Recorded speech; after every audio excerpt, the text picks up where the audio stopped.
जब शिवलिंग का निर्माण करें, शंकर के शिवलिंग को जब बनाए तो सबसे पहले कैसे बनाए, उस तक का विधान शिव महापुराण में और लिंग पुराण में कहा गया। महाराज कहा,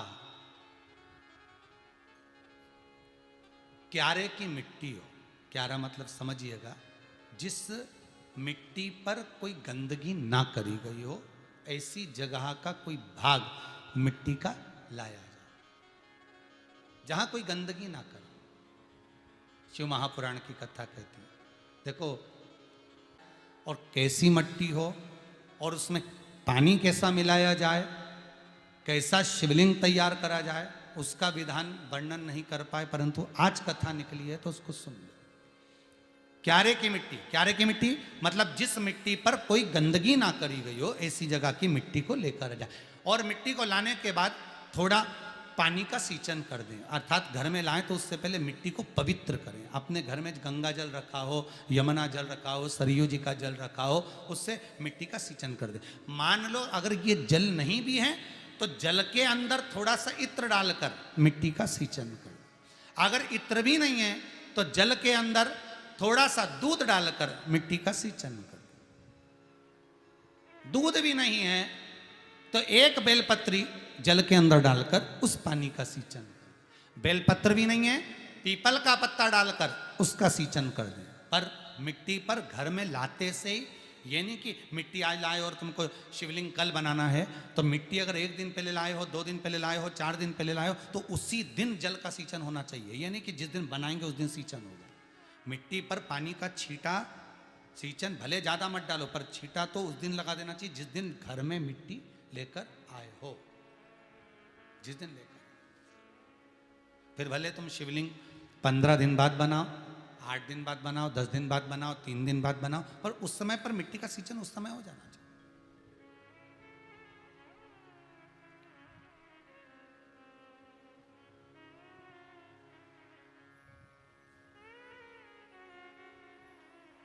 फिर कहा,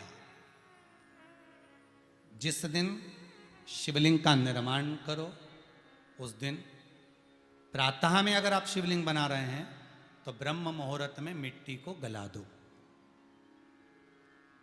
किस पानी से गलाना है उसका भी प्रमाण, उसका भी शास्त्र वर्णन करा। किस जल से गलाया जाए, शिव महापुराण की कथा कहती है। अगर आपको आज शिवलिंग का निर्माण करना है, शाम को आप शिवलिंग का निर्माण कर रहे हो, तो अपने पानी का जो मटका होता है, हंडा होता है, रसोई घर में जहां पानी भर कर रखते हो, उसके नजदीक में एक कलश जिसमें अलग से ताजा जल भरा जाए और उस पर प्लेट ढकी हो और उस पर एक चावल का दाना रखा हो, उस जल को लेकर आओ। थोड़ी देर रखा रहे, आधा घंटा, 2 घंटा, 3 घंटा, 15 मिनट, 20 मिनट, पर वो पानी वहां रखा होना चाहिए। रसोई घर में अन्नपूर्णा का निवास होता है, परिंदे के पास पितरों का निवास होता है। अन्नपूर्णा, पित्र सब रसोई घर के भीतर विराजमान होते हैं। शास्त्र कहता है 33 कोटि देवता एक समय के लिए, एक क्षण के लिए हमारे रसोई घर में प्रवेश करते हैं। इसलिए रसोई घर को तुम पूरे घर को स्वच्छ रखो ना रखो, पूरे घर को तुम साफ रखो ना रखो, पर रसोई घर एकदम क्लीन होना चाहिए, साफ होना चाहिए, स्वच्छ होना चाहिए। आज के ज़माने में तो खैर गया, पर पहले जब मिट्टी के चूल्हे होते थे, जब चूल्हा बंद होता था तो उसको गीला कर कर, गोबर को या पानी में उसको गीला कर कर, एक कपड़े को गीला कर कर पूरे चौके को, रसोई घर को पोंछा जाता था। मिट्टी का होता था वो, तो भी उसको पोता लगाते थे, पोंछते थे।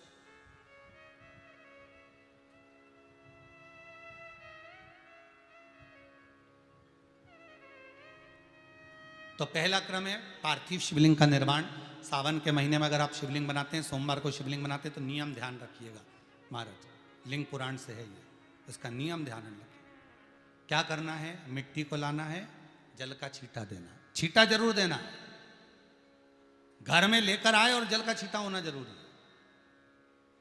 2 दिन तक, 3 दिन तक मिट्टी रखी हुई है और उसके बाद अगर आपने पानी का छींटा नहीं दिया है और आपने डायरेक्ट मिट्टी को गला दिया और उसके बाद बनाया, तो उसका कोई प्रमाण नहीं है। जल का छींटा अवश्य। फिर उसको रख दें, 15 दिन बाद बनाओ, 4 दिन बाद बनाओ, 3 दिन बाद बनाओ, 2 दिन बाद बनाओ, शिवलिंग जब बनाओ तब उस मिट्टी को, जो कलश आपने रसोई घर में रखा है चावल का दाना रखकर प्लेट के ऊपर, अर्थात उस कलश का जल उस मिट्टी में थोड़ा सा डालिए।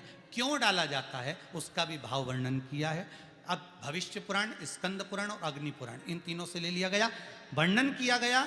जब उस कलश का जल हम डालते हैं तो उस कलश में पितरों का भाव आ जाता है, अन्नपूर्णा का भाव आ जाता है, घर में लक्ष्मी का भाव आ जाता है, संपदा का भाव आ जाता है। पूरे 24 घंटे के अंदर एक क्षण के लिए रसोई घर में 33 कोटि देवता आते हैं, तो वो देवता का सारा भाव उस कलश के अंदर आ जाता है। और वो जल जब हम उस मिट्टी में मिलाते हैं तो गंगा, यमुना, सरयू, सरस्वती, ये 33 कोटि देवता में, तो इन सब का आनंद उस जल में आ जाता है। और वो जल जब हम मिट्टी में मिलाते हैं तो मिट्टी पवित्र हो जाती है, स्वयं कैलाश अधिपति को स्वीकार करने के लायक हो जाती है, निर्मित करने के लायक हो जाती है।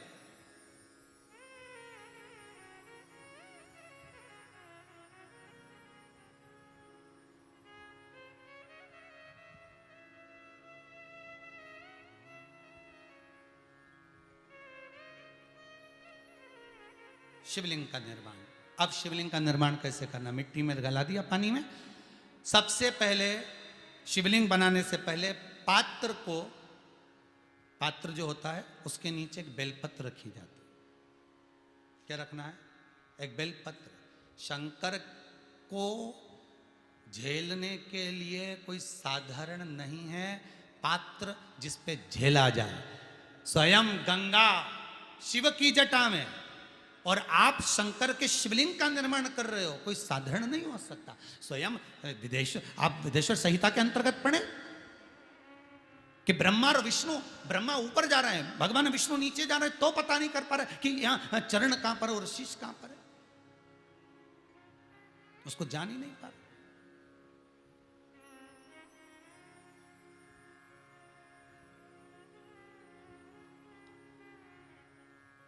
बस एक बेलपत्र, साधारण भाव में बेलपत्र भी सीधा भाग, और इस बेलपत्र की जो डंडी है वो उत्तर दिशा में रखना है थाली के अंतर्गत। जब आप शिवलिंग का निर्माण करें उत्तर, इसके ऊपर जो गलाई हुई मिट्टी है वो डाल दीजिए, और डालने के बाद सबसे पहले शिवलिंग का स्वरूप बनाना है। सबसे पहले नीचे की जलाधारी नहीं बनाना, क्या बनाना है? शिवलिंग का स्वरूप बनाना। बनाने के बाद उसी शिवलिंग के पास में और मिट्टी डाल लीजिए, फिर जलाधारी का निर्माण करिए, फिर जलाधारी।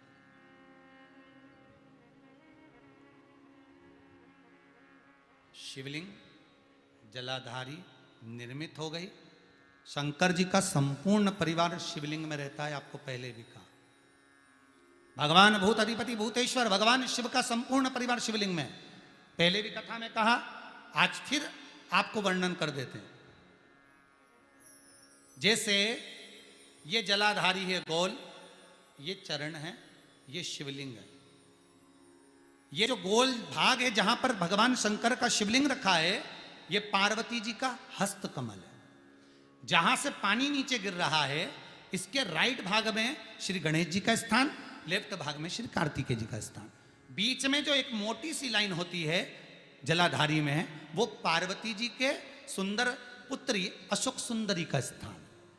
शंकर जी के ऊपर जो तिकोनी रखी रहती है, उसके ऊपर से जो जल बूंद बूंद नीचे गिरता है, ये जो पानी बूंद बूंद नीचे गिरता है, या आप कलश से जल चढ़ाते हो या आप श्रृंगी से जल चढ़ाते हो, तो ये जो पानी गिर रहा है, ये शंकर भगवान की 5 पुत्रियां, जया, विषहरा, शामरी बारी, दौतली और देव, ये शंकर जी की 5 बेटी,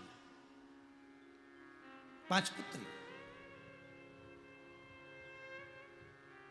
कार्तिकेय भी है, गणेश भी हैं, अशोक सुंदरी भी है, शंकर जी की 5 बेटियां भी हैं, शंकर भी है और पार्वती भी। अर्थात शिव जी के परिवार में आपको गणेश जी की पूजन अलग करने जाने की जरूरत नहीं पड़ेगी, शंकर के परिवार में पार्वती जी की पूजन अलग करने जाने की जरूरत नहीं पड़ेगी, कार्तिकेय की पूजन अलग जाकर करने की जरूरत नहीं है। शंकर का परिवार शंकर के शिवलिंग के साथ में उस जलाधारी में संपूर्ण परिवार शंकर का विराजमान है, संपूर्ण परिवार, कुछ भी नहीं, संपूर्ण, और पूरा परिवार है महाराज।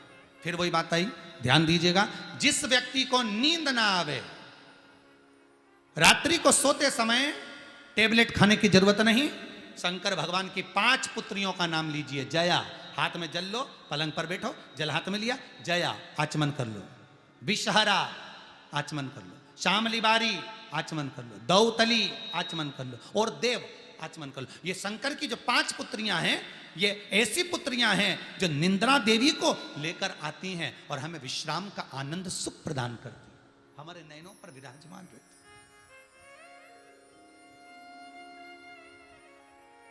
हाँ, यदि विवाह नहीं हो रहा, शादी नहीं हो रही है, बहुत समय से लगन देख रहे हो, शादी नहीं हो रही, बहुत समय से परेशान हो गए कि विवाह ही नहीं हो रहा, हम तो टेंशन में पड़ गए, लड़की 28 साल 30 साल का लड़का हो गया, विवाह नहीं हो रहा, कुछ मत करो।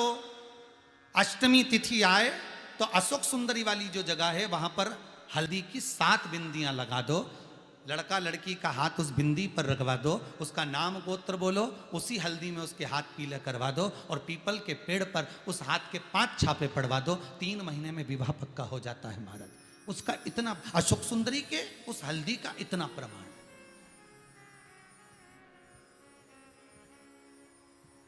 3 माह के अंतर्गत विवाह नक्की हो गया। इतना इतना प्रमाण है महाराज। भगवान शिव की आराधना का कोई साधारण फल है महाराज।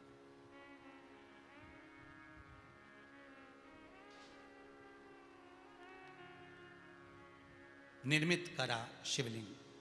एक बार सब जितने भी टीवी पर बैठे हैं, सम्मुख में कथा सुन रहे हैं, फेसबुक यूट्यूब पर सुन रहे हैं, एक बार साथ में समझें वापिस निर्माण को। शिव